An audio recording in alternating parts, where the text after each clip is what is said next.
Hello creation, I hope you're well.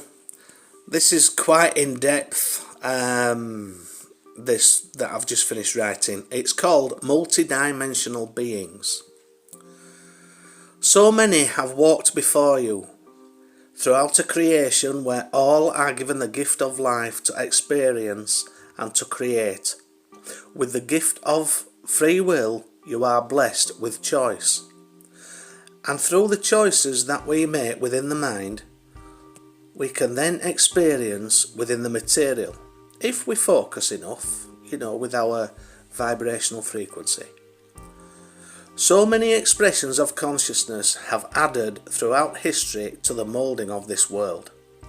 A vision was held by the creator of creators, a vision of a planet whereupon all souls could incarnate at given times, for each to experience and create on an individual level of conscious awareness.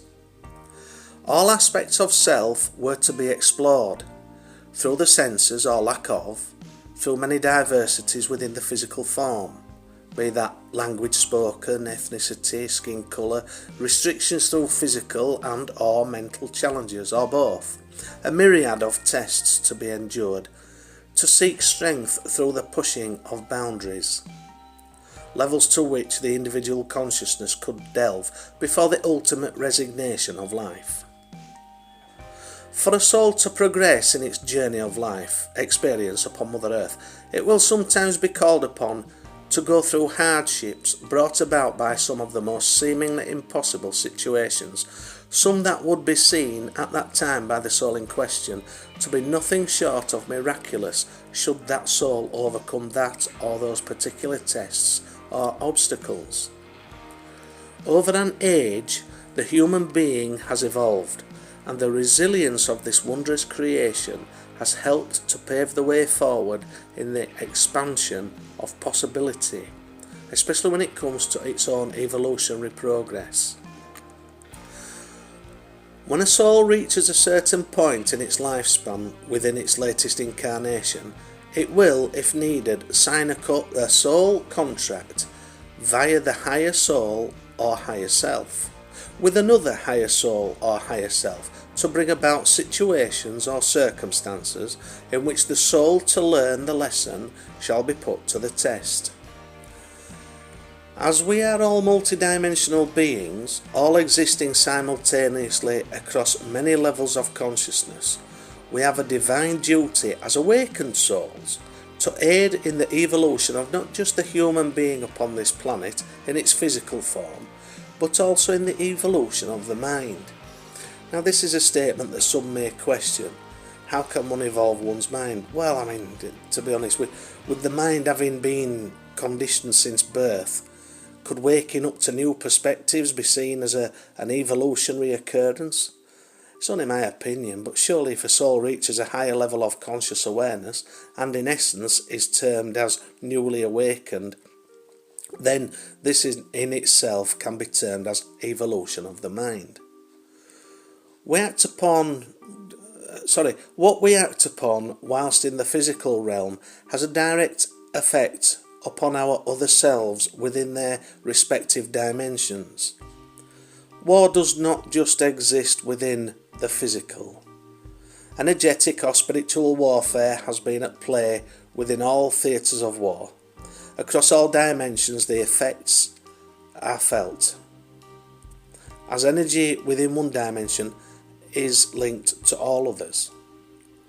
Energy through its many forms educates us in every possible perceivable way. Depending upon how one directs one's own energy towards another predicts the outcome or response that one shall quite possibly meet in return. Having been a target through spiritual attack in this lifetime, I can't stress enough how imperative it is to ground and protect your own energy. There are those of a lower vibrational frequency that will stop at nothing to drain you of those good vibes, your elixir of life. There are those that will, if you don't look after your energy, feed upon your positivity, as they live in need of energies that they struggle to find within themselves. You must protect your energy. That in itself is evolution on an individual level. Such an evolution of the human being. It's amazing, isn't it? How far we've come. In this current lifetime, to have witnessed the birthing of a new world born through a breaking down of the old paradigm and the emergence and realization of infinite possibilities. When we can look at ourselves and see how far the awakened have travelled in our search for knowledge, that in itself is quite miraculous. And it really is. It really is. It is. We're amazing. What an amazing creation the human being is. Totally. But yet there's so much more to us.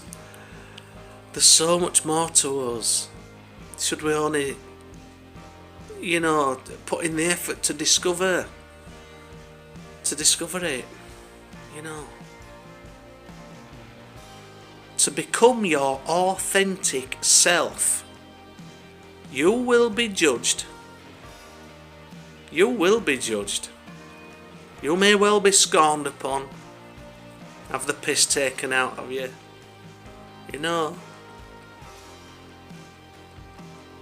But you live your truth for you. Who holds the power? The one who conforms to what's expected of them through society, or the one who stands their ground and says, no, this is me. This is what I've got to say. This is what I believe.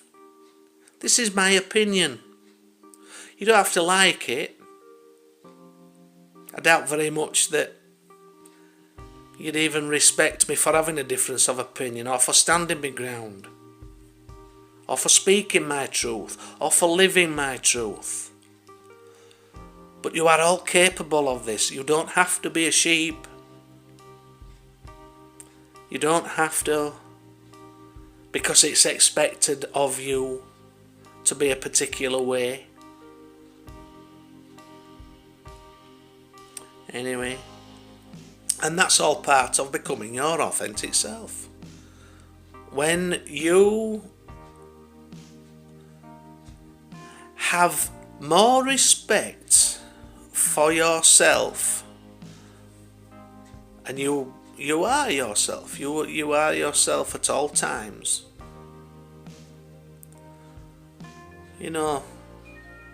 and you live your life in your own authentic way,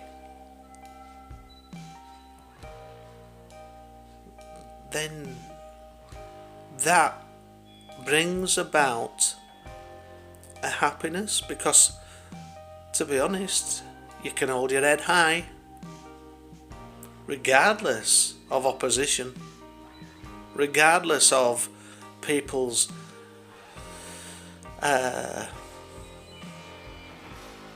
disappointment in you because you're not living your life how they want you to live it.